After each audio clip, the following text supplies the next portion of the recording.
Alright guys, how you doing? It's Rabea. I hope you're all doing well. So, I hope you enjoyed that little tune that I put together yesterday. It was really fun to make, and basically, in a nutshell, at the moment it's Black Friday sale with Neural DSP, meaning that all their plugins, including mine, are 50% off.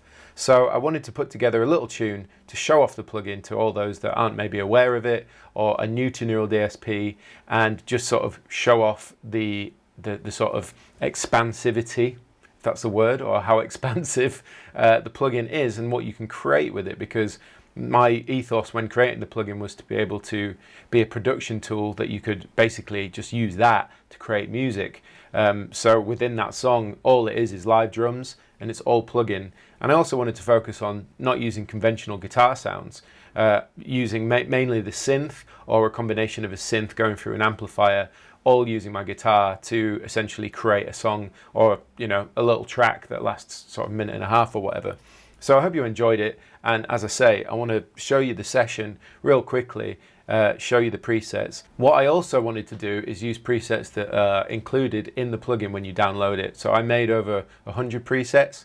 So when you download it, you get all of those, and all of the sounds featured in the song are available if you get the plugin. So you should be able to see the session here. I've color coordinated everything. It's a fairly straightforward session. There's only 25 tracks and a few buses, but we've got drums in the orangey red, then we've got bass in the brown, then we've got multiple different layers going on. They're all color coded differently depending on what they are.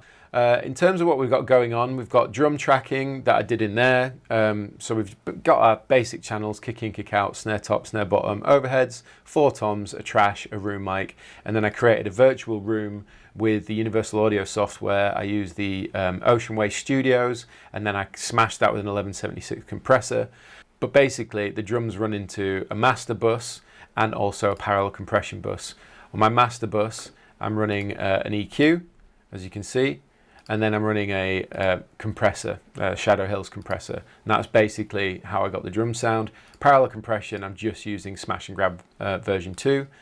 And in terms of what's going on the actual drum channels themselves, as you can see, there's a bit of gate, some EQ, and then I've got Smash and Grab. As you can see, I always use Smash and Grab. I think it's fantastic. I'm actually running the distressor into Ocean Way as well to smash it even more. A new plugin that I've been introduced to is Saturn 2.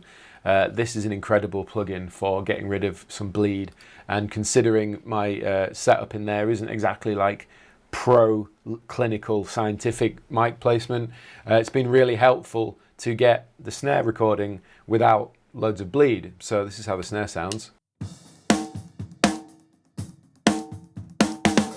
If I turn it off,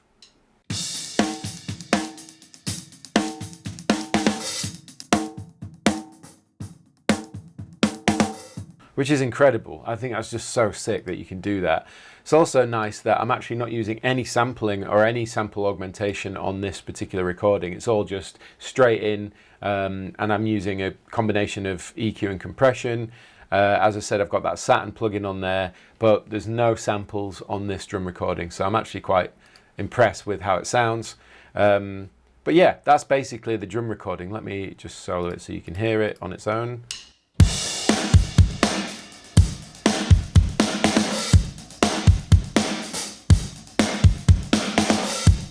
And then one last little trick that I really enjoy, that I learned from Dave actually, is because I don't have a sub kick in this studio right now, I'm actually sending my kick mic to a bus, and in this bus I've got a test oscillator which is running at 46 Hertz, and then that runs into a gate which is sidechained to the kick.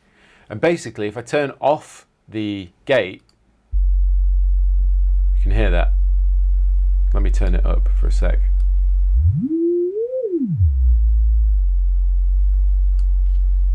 But when I turn the gate on, it only opens when the kicks hit. So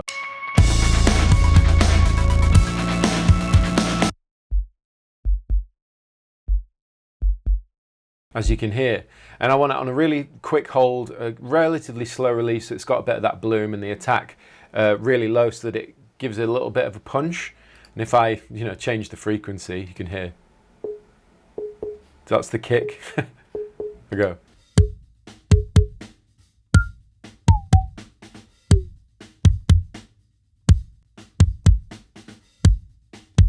And I wanted it to sit in a place that felt natural to the drum. So yeah, that's an amazing little trick that I learned from Dave. I actually think that's such a cool way of getting a subby punch out of your kick drum. I've gone on about drums long enough. Let's move on.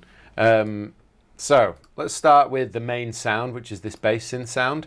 If I open it up, you can see we've got Archetype Rabea, and I'm running the Cone Buster 2 synth, which is one of the presets that's included.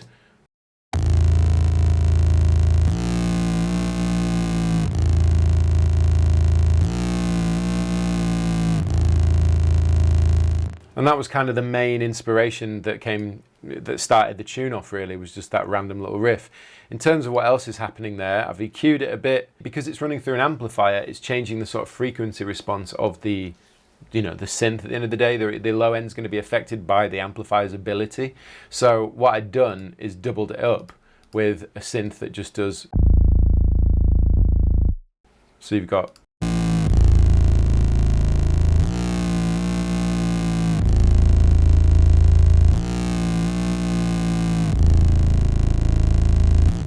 Which is really cool. And that bass synth, again, I actually bounced that in place, but that was just the bass synth preset, which is also included in the plugin. That's been smashed by a compressor, and I've sidechained both the bass synths to the kick drum as well with a compressor, so that when the kick is played, you'll see it moves.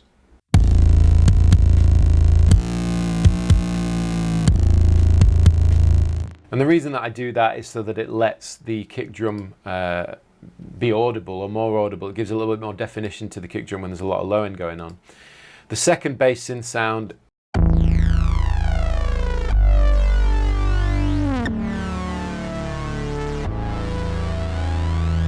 That's just the default synth sound. When you open the plugin in its original defaulted state, it's the default preset that I created.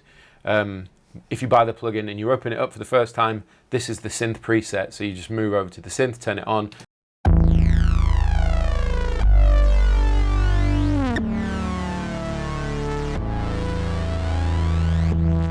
Tell you what I'll do, I'll mute everything except the bass synths. So this is what we've got.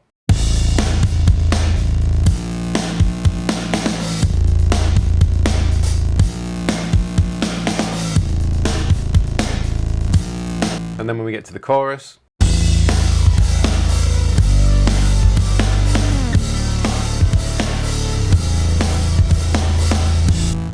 so the next bunch of tracks is stereo tracked guitars, but they're actually using the preset again that's included in the plugin called Glitched Riffs. As you can see, it's basically, I haven't changed the preset at all. It's Glitched Riffs. If you load it up, this is how it sounds. And I've basically double tracked it. So it sounds like this.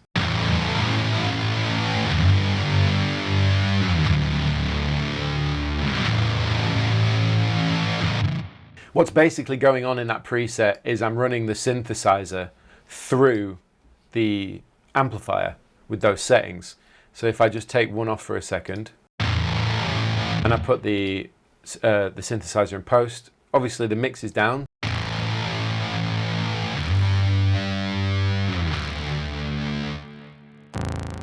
That's how that sounds.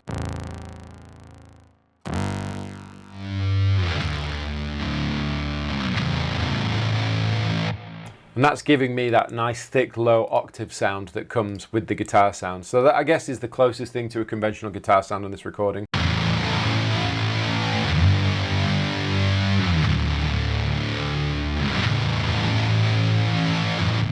So that's really cool. Now if I mute the other stuff and just add those in now, you'll see it starts to thicken everything up.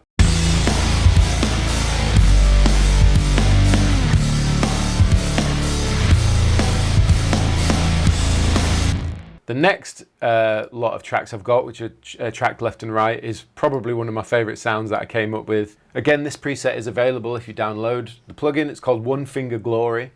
And the idea is that I've dropped the mix and I've created a major tritone where you play a single note and the oscillators in the synthesizer are harmonizing. And then it sounds like this. Again, I'm playing the same notes as I was playing on the Glitch Riffs track, but it's just giving that happy major tritone.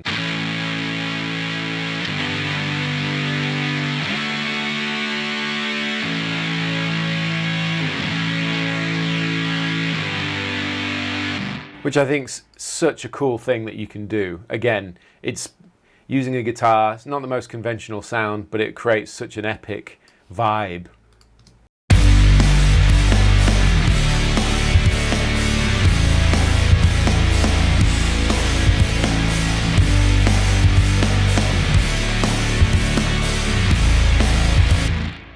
So that would be the sort of main bulk of the kind of thickness in the track.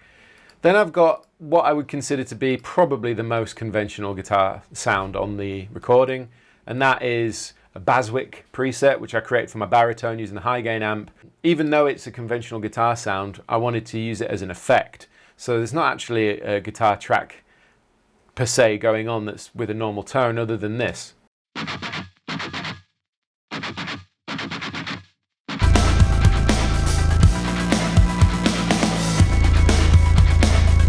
Just wanted to create some stereo cool panning stuff, so there's no other guitar that's actually using that sound other than that scratchy panned percussive part, and I just think that creates a really cool vibe.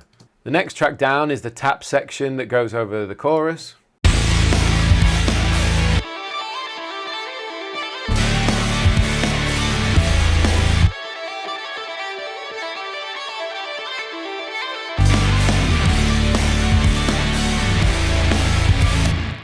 Which is meant to be like that happy kind of mixolydian sound. That is literally the cloudy lead synth preset that you can get, as I keep saying, when you download the plugin. But I wanted to use all the presets that are included rather than coming up with other stuff for this track specifically, because I wanted to just demonstrate that, of course, just by having this, you've got all of these sounds available to you that you can create music with. And it's been really fun to do that and just pick out of the hat which preset I want to use to create a track.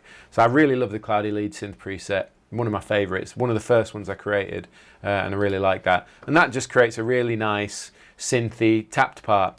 The beauty of this whole plugin is that you're using your guitar as your interface to create this stuff. So even though it sounds like a synth, it's me tapping on my guitar. I just love that. Now the next one down I'll put in is the twinkles, which is using preset which is lush tone, again, which you can get, it's included, and all I did was to turn up the octave, the upper octave on the Chaos Bed Octaver, and I dialed in a hell of a load of wet signal on the mix of both of these, nothing else, just turn the mix up, and then played what I would consider like harmonics. It's where you play a note and then 12 frets higher, you just put your finger lightly on the string and then pluck it, and it creates a really cool sound like this.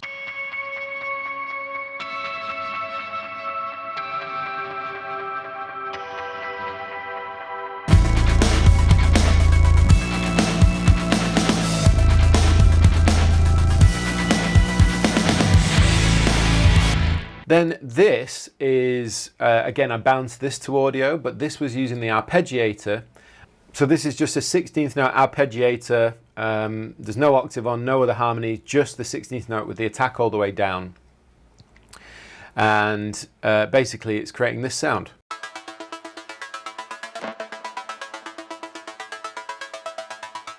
I turned up the drive on the synth, and then what I did afterwards by bouncing it in place was I added a bit crusher to it so that it adds even more top end information, so it's like a hi-hat.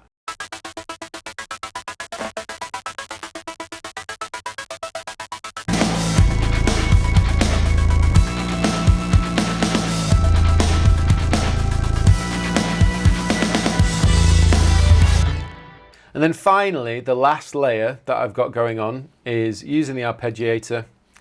As you can see, I'm using the cloudy lead synth again, but I turned the Arpeggiator on.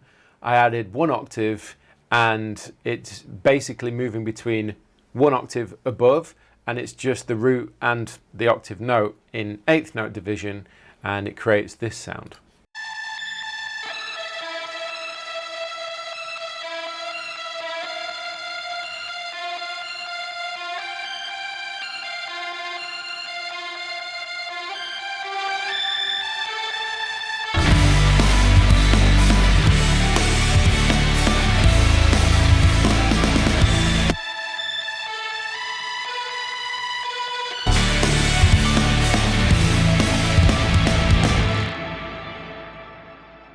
So that's basically the arrangement. As I said, there's mainly drums, got a few different bass synth tracks, couple of stereo panned parts for that width when it kicks in, and other than that, some percussive layers, and then just a bunch of nice ambient layers that just kind of fill out the space, give you something enjoyable to listen to.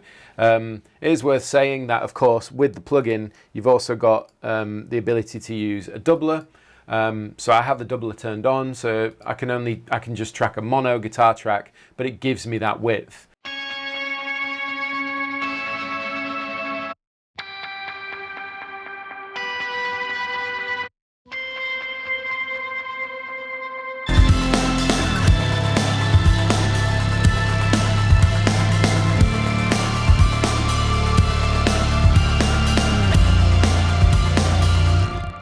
So that's basically it.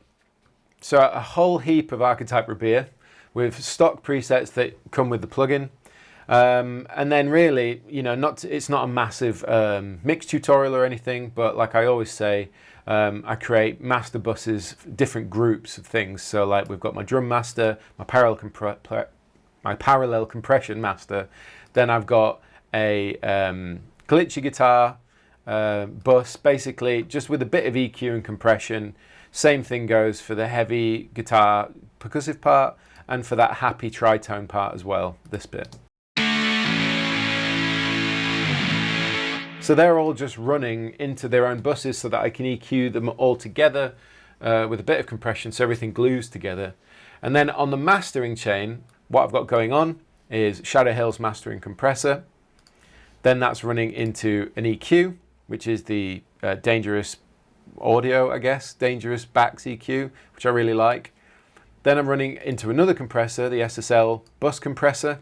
Then we're running into some another type of mastering EQ, which is Pro Q3, where I'm taking some of the low end out to the, you know, creating that, basically using different bands within Pro Q3 to help me with the stereo imaging from the mid-range, the low end, and so on and so forth. Then I run Soothe 2, which is a fantastic plugin, which I use for the mastering chain, which smoothens things out. I actually use it on overheads as well. OX Sound, 100% would recommend this plugin if you're into mixing, because it does wonders to your cymbals, to anything that's got a bit of harshness. You can throw Soothe on, and it just does this really intelligent smoothing of the audio. So I always put it on my master chain as well, just to sweeten things up. Then I'm running SonarWorks, which is generally there just to give me the sound of these speakers in this space. It's a profile that I created for the speakers in this room. So it's not really important when I bounce this out to put it online, I'd turn that off. It's just I have it on in the session so that it's simulating how my speakers sound in this room. So you kind of ignore that.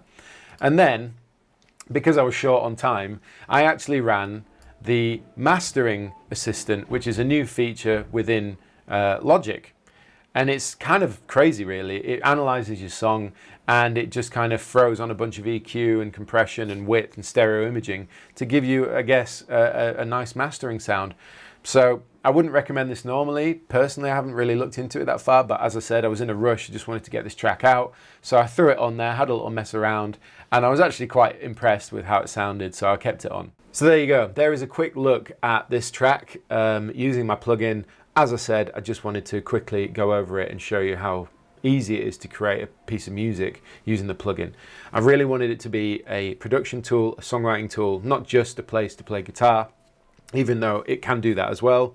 I think once you start thinking outside the box and letting your imagination run away a little bit, just seeing what it's capable of and what you can create as music is just, it's limitless as far as I'm concerned. It still blows me away. Like, I'm still blown away that I've created this track just using my plugin, recording some drums. I'm really happy with it. I think it's a really cool little tune. So I hope you enjoyed it.